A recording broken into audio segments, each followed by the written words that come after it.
Hello students, आज जो है हम इतिहास का फर्स्ट चैप्टर देखने वाले हैं। चैप्टर का नाम है इतिहास के साधन। इतिहास के साधन यानी जब हम इतिहास लेखन करते हैं तो इतिहास लेखन करते समय हम लिखित, अलिखित, मौखिक साहित्य का जो है वो उपयोग करते हैं।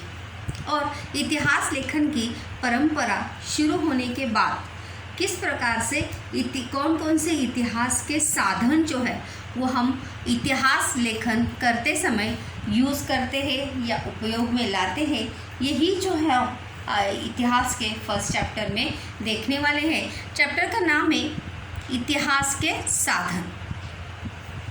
चलिए तो देखते हैं इतिहास के साधन में कौन कौन से साधनों का समावेश होता है। लिखित साधन कौन से होते हैं, अलिखित साधन कौन से होते हैं और मौखिक साधन कौन से होते हैं।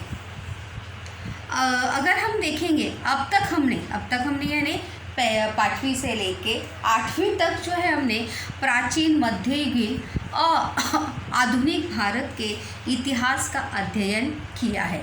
लेकिन इस वर्ष जो है हम स्वातंत्र्योत्तर कालखंड के भारतीय इतिहास का अध्ययन इस स्टैंडर्ड में हम करने वाले हैं। मतलब स्वतंत्रता प्राप्ति के बाद भारत के इतिहास का मतलब भारत में कौन कौन से परिवर्तन हुए, क्या बदलाव हुए, इसका अध्ययन जो है हम इस कक्षा में करने वाले हैं। मतलब स्वतंत्रता प्राप्ति के बाद भारत की सामाजिक आर्थिक प्रगति किस प्रकार से हुई, उसमें क्या क्या परिवर्तन हुए, क्या बदलाव हुए, ये जो है हम इस चैप्टर में देखने वाले हैं। आधुनिक कालखंड के इतिहास का साधन प्राचीन और मध्ययुगीन साधनों की अपेक्षा भिन्न है। अगर हम आधुनिक कालखंड के इतिहास के साधन देखेंगे तो वर्तमान समय में हमें इतिहास के साधन के रूप में जब हम किसी भी टॉपिक को लेकर इतिहास लेखन करते हैं बच्चों, तब उससे संबंधित जानकारी जो है हमें इंटरनेट पे प्राप्त होती है या एक झटके में 1 मिनट के अंदर हम उस टॉपिक से संबंधित जानकारी जो है वो हम प्राप्त कर सकते हैं। ये कभी आधुनिक कालखंड में। लेकिन प्राचीन और मध्ययुगीन कालखंड में ऐसी कोई सुविधा उपलब्ध थी क्या? नहीं। तो उस समय के ऐतिहासिक साधन या इतिहास लेखन के साधन जो है वो भी क्या होंगे, अभी की अपेक्षा भिन्न होंगे। ना उस समय कंप्यूटर थे, लैपटॉप थे, ना इंटरनेट थे, ना मोबाइल थे। मतलब टेक्नोलॉजी जो है उस समय नहीं थी। तो इसलिए उस समय इतिहास लेखन करते समय कौन से साधनों का आधार, कौन से दस्तावेज़ों का आधार लिया गया, इसी की चर्चा जो है बच्चों हम इस पाठ में करने वाले। तो यहाँ पे देखिए लिखित साधन कौन से साधन है इतिहास के प्राचीन और मध्ययुगीन में अगर हम देखेंगे और अभी भी आधुनिक कालखंड में भी अगर देखेंगे तो लिखित साधन यानी लिखे हुए जो लिखित रूप में है, चाहे फिर वो दस्तावेज हो, कागज पत्र हो। भौतिक साधन वास्तु के रूप में हो। मौखिक साधन, अभी मौखिक साधन यानी आप बोलेंगे कौन से मौखिक साधन?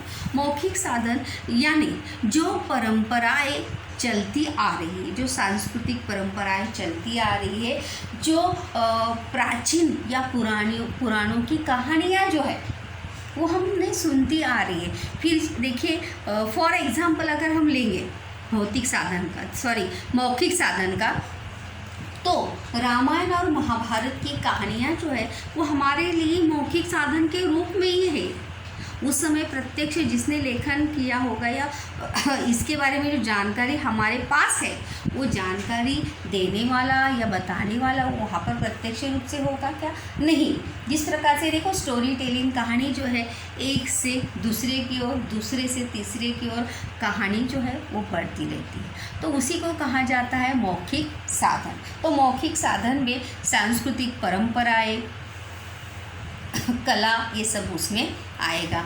दृश्य श्राव्य साधन जिसे हम देख भी सकते हैं और सुन भी सकते हैं। जैसे अभी आजकल हम देखेंगे तो मोबाइल हो गया, टीवी हो गया, ऐसे बहुत सारे साधन जो है वो कंप्यूटर पे हम देखते हैं, दृश्य श्राव्य साधन के माध्यम है। आदि के आधार पर इतिहास का अध्ययन जो है वो किया जा सकता है, मतलब इनका आधार लेकर इतिहास का अध्ययन जो है वो किया जाता है। आधुनिक समय में हमें प्रादेशिक, राज्य स्तर, राष्ट्रीय और अंतर्राष्ट्रीय स्तर के साधनों का विचार करना पड़ता है। जब हम इतिहास लेखन करते हैं किसी भी टॉपिक को लेकर, तो आधुनिक समय में हमें प्रादेशिक यानी प्रांत के स्तर पर या प्रांत नहीं कह सकते, जिस क्षेत्र में आप रहते हैं उसका अध्ययन करना पड़ता है। राज्य स्तर पर, स्टेट लेवल पर, उसके साथ साथ राष्ट्रीय और अंतर्राष्ट्रीय स्तर के साधनों का भी हमें विचार, मतलब उससे संबंधित और कौन सी जानकारी दूसरी जगह से हमें प्राप्त हो सकती है। यहाँ पर एक प्रश्न है, देखिए कि ऐतिहासिक आधुनिक कालखंड में ऐतिहासिक साधन कौन से हैं? तो कौन से होंगे? लिखित साधन, भौतिक साधन, मौखिक साधन और दृश्य श्राव्य माध्यम। इन साधनों की सहायता से जो है हम इतिहास लेखन बड़े ही सहजता से, आसानी से कर सकते हैं। चलिए, तो इसी कड़ी में, इतिहास के साधन में पहली कड़ी में हम देखने वाले हैं लिखित साधन। लिखित साधन यानी जो लिखित रूप में हमारे पास है। फिर जैसे मैंने अभी आपको बताया कि जो यहाँ पर देखो, लिखित साधनों में निम्न साधनों का समावेश होता है, जो कागज पत्र और दस्तावेजों के रूप में हमें उपलब्ध हो सकते हैं या उपलब्ध है। मतलब अभिलेखागारों में, संग्रहालयों में ये साधन जो है, ये दस्तावेज जो है, हमें बड़ी ही सहजता से जब हम इतिहास लेखन करेंगे तो हमें क्या हो सकते हैं? प्राप्त हो सकते हैं। तो चलिए, ये देखिए, संकल्पना चित्र पूर्ण कीजिए के लिए प्रश्न जो है आता है कि लिखित साधन, संकल्पना चित्र पूर्ण कीजिए, लिखित साधन। तो कौन कौन से? इसमें से कोई भी 4 जो है आप वहाँ पर लिख सकते। 2 मार्क्स के लिए जो है वहाँ पर ये क्वेश्चन वहाँ पर आता है। तो देखते हैं हम लिखित साधन में किसका किसका समावेश होता है। सबसे पहले तो समाचार पत्र, वर्तमान पत्र, न्यूज़पेपर, मतलब शुरुआत से लेके अभी तक, मतलब जब से क्या कह सकते हैं हम, जब से छपाई शुरू हुई है, जब से समाचार पत्र की शुरू हुआ है तब से। फिर उस टॉपिक से लेकर पत्र पत्रिकाएँ, दैनंदिनी यानी जैसे जो हम रोज़ लिखते हैं, रोज़ किसी को देखो डायरी लिखने की आदत होती है, उसको कहा जाता है दैनंदिनी। ग्रंथ, फिर चाहे उस टॉपिक से लेके ग्रंथ, जैसे रामायण, महाभारत, ये सब क्या है? ग्रंथ। भगवत गीता। पत्राचार यानी क्या? मतलब जैसे 2 राजाओं के बीच में हुआ पत्राचार, मतलब एक राजा ने दूसरे राजा को जो पत्र लिखा था वो पत्र। उसके साथ अभिलेखागार में उपलब्ध कागज़ और दस्तावेज, जैसे अभी मैंने आपको कहा कि हर राज्य का क्या होता है? अभिलेखागार होता है हर राज्य का। और भारत का राष्ट्रीय अभिलेखागार जो है वो दिल्ली में है। याद रखिए, रिक्त स्थान के लिए और असत्य जोड़ी के लिए। किसके लिए? असत्य जोड़ी के लिए। हमें प्रश्न आता है, देखो, असत्य जोड़ी पहचानो। जब हमें सत्य उत्तर पता होगा तभी तो हम उसका असत्य जान सकते हैं, यानी। तो भारत का अभिलेखागार कहाँ पर है? राष्ट्रीय अभिलेखागार दिल्ली। अगर वहाँ पे मुंबई आया तो वो कौन सी जोड़ी होगी? असत्य जोड़ी। तो इसलिए हमें उसका सही जवाब पता होना चाहिए, बिकॉज जब आपको उसका सही आंसर पता होगा तभी आप उसमें से रॉन्ग या गलत ढूंढ सकते हैं। उसके साथ साथ सरकारी गैजेट यानी उससे संबंधित प्रकाशित हुए सरकारी निर्णय। डाक टिकट, आप जानते होंगे कि डाक टिकट यानी पोस्ट ऑफिस में जो टिकट होते हैं वो, वहाँ पर भी देखो अगर आप देखे होंगे तो पोस्ट ऑफिस में भी अलग अलग साल में अलग अलग प्रकार की टिकट जो है, डाक टिकट यानी पोस्ट के टिकट जो है वो प्रकाशित होते हैं, जिसमें राजाओं के राजमुद्राएं, उनके फोटोज़ वगैरह जो है वो वहाँ पर प्रकाशित किए जाते हैं उनके संस्मरण के रूप में। कोश साहित्य, कोश साहित्य यानी क्या, उस टॉपिक से रिलेटेड पूरी जानकारी जिसे कहते हैं कोश। जैसे विकिपीडिया भी आप देखते हैं, अभी वर्तमान समय में क्या है, विकिपीडिया में देखिए आपको उस टॉपिक से संबंधित पूरी जानकारी जो है वहाँ पर प्राप्त होती है। तो लाइक दैट नाउ कोश साहित्य। तो ये सभी जो है लिखित साधन है, याद रखिए। संकल्पना चित्र पूर्ण कीजिए के लिए प्रश्न आता है, इसमें से कोई भी 4 लिखित साधन जो है आप वहाँ पर लिख सकते हैं। पत्र पत्रिकाएं, दैनंदिनी, ग्रंथ, पत्राचार, अभिलेखागार, समाचार पत्र, कोश साहित्य।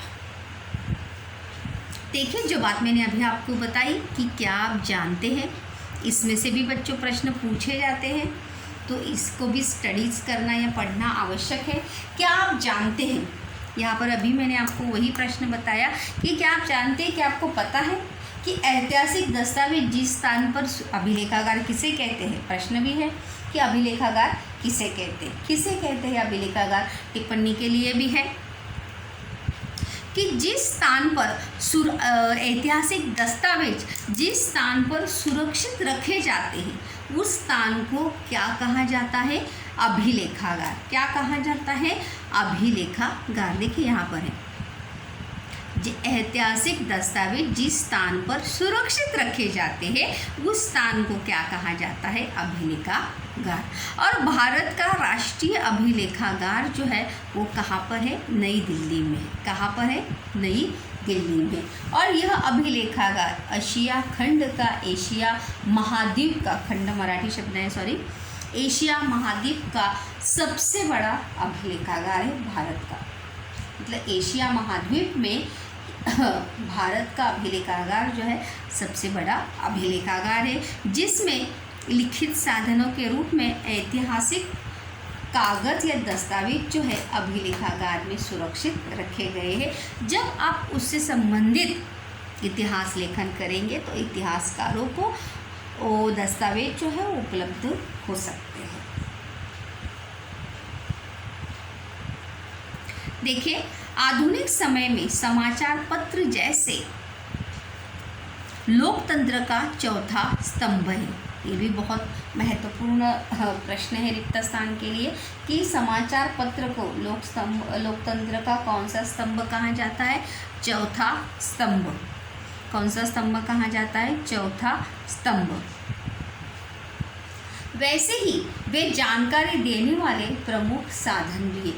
जैसे अगर आप आज देखेंगे तो आज हुई घटनाएं अभी तो टेक्नोलॉजी के कारण हमें देखने को या सुनने को मिलती है, और फेसबुक के माध्यम से, ट्विटर के माध्यम से, हम तुरंत यूट्यूब के माध्यम से हमें देखने को या सुनने को मिलती है।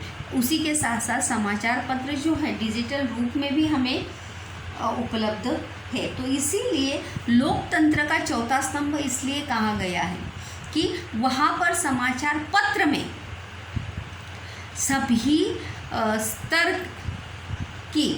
सभी स्तर के लोगों को उस विषय से संबंधित जानकारी जो है किसके माध्यम से उपलब्ध होती है, समाचार पत्र के माध्यम से जो है उपलब्ध होती है। इसीलिए वो जानकारी देने वाला प्रमुख साधन है।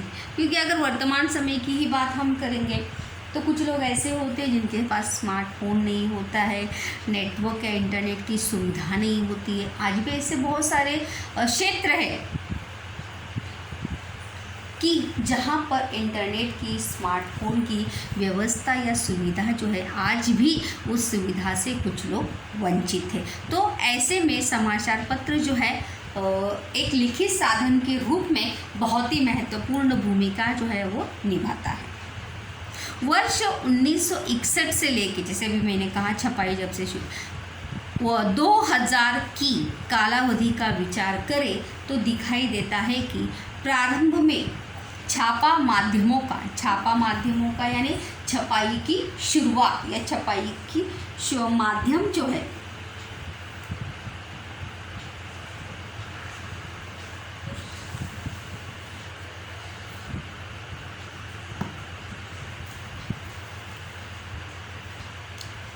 One second students now just I तो छापा माध्यमों का विशेषता समाचार पत्रों का विकल्प जो है वो नहीं था।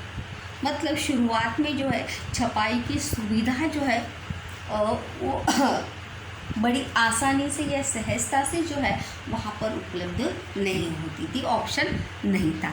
भारत में देखेंगे, भारत में उदारीकरण को प्रारंभ हुआ और उदारीकरण यानी क्या, प्रगति हुई।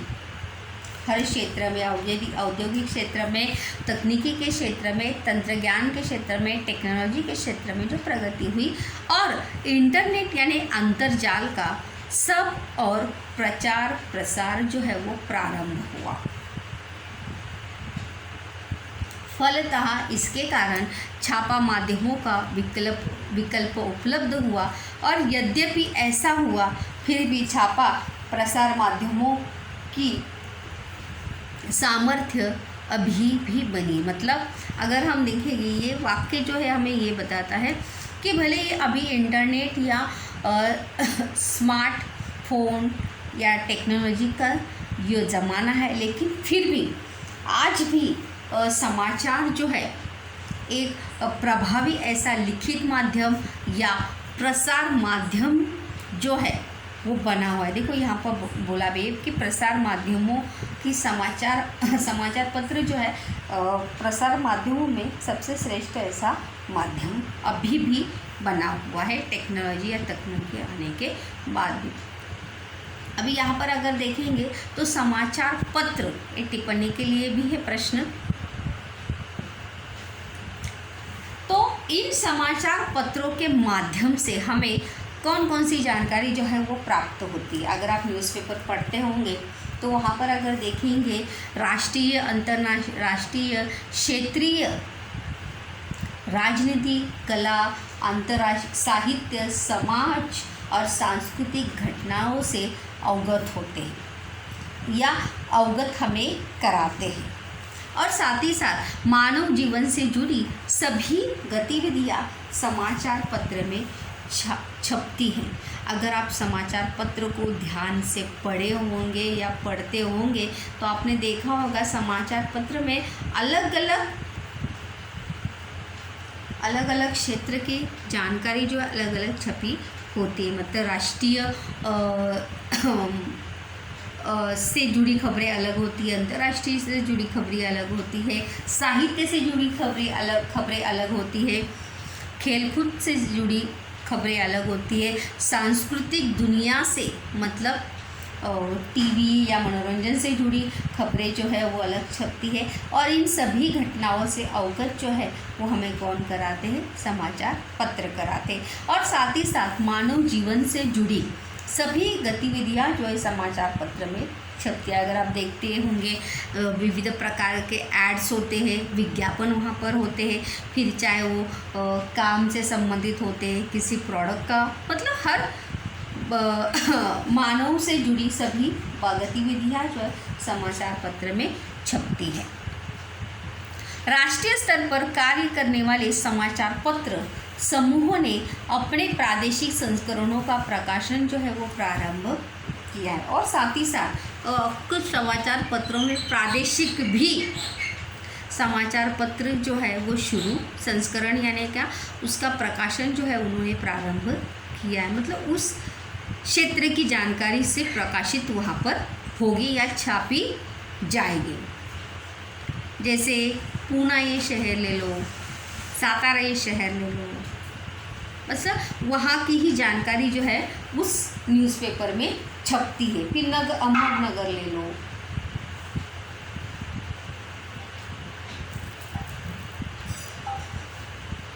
अलग अलग विषयों की जानकारी देने वाले उनके पूरक संस्करण होते हैं। संस्करण यानी कि अलग अलग न्यूज़पेपर। छापा माध्यमों में आंदोलन के मुख्य पत्र, राजनीतिक दलों की साप्ताहिक पत्रिकाएं अथवा दैनिक समाचार पत्र, मासिक, वार्षिक और पत्रिकाएं महत्वपूर्ण होती हैं। कुछ समाचार पत्र जो है वो राजनीतिक दलों की साप्ताहिक पत्रिकाएं भी प्रकाशित करते हैं, फिर चाहे वो मासिक यानी क्या 1 महीने में प्रकाशित होने वाली पत्रिकाएं, वार्षिक यानी क्या साल में एक बार ही प्रकाशित होने वाली पत्रिकाएं, उस घटनाओं से संबंधित पत्रिकाएं जो है वो छपती रहती हैं।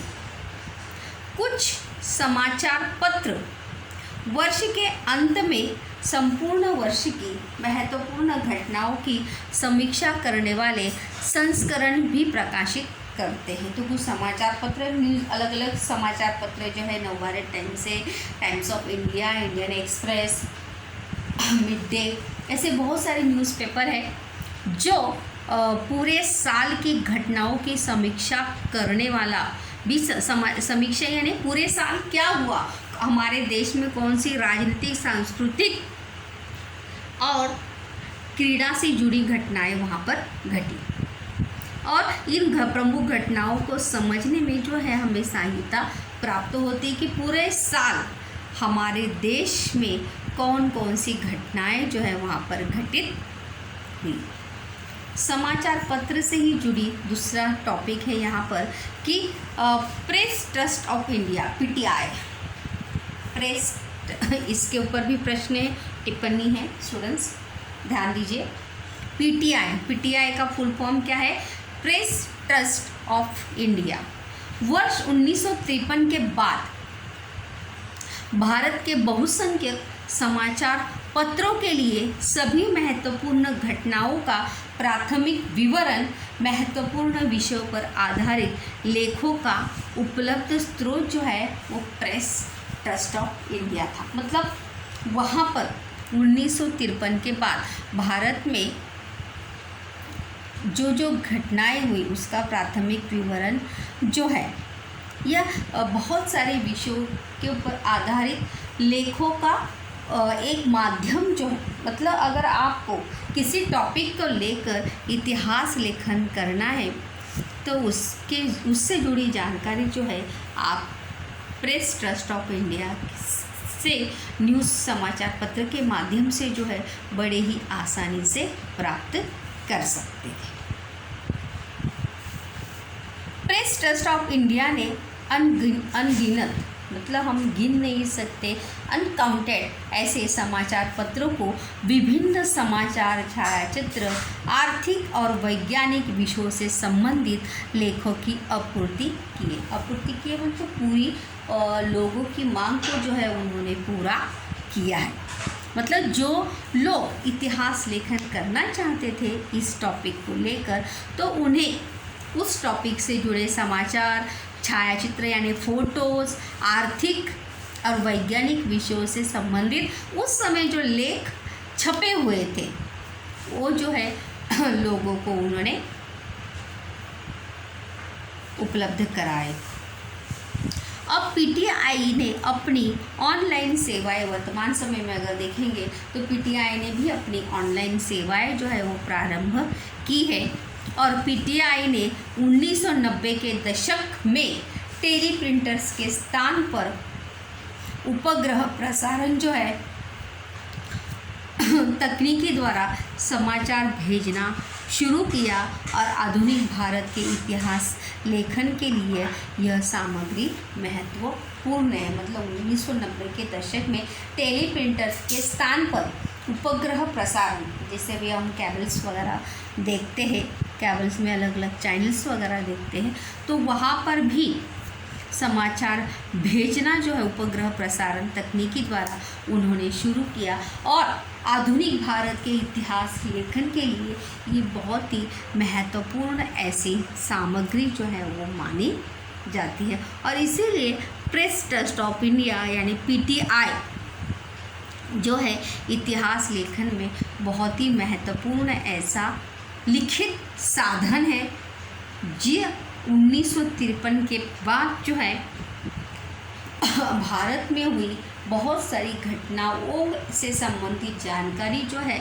हमें उपलब्ध कराता है।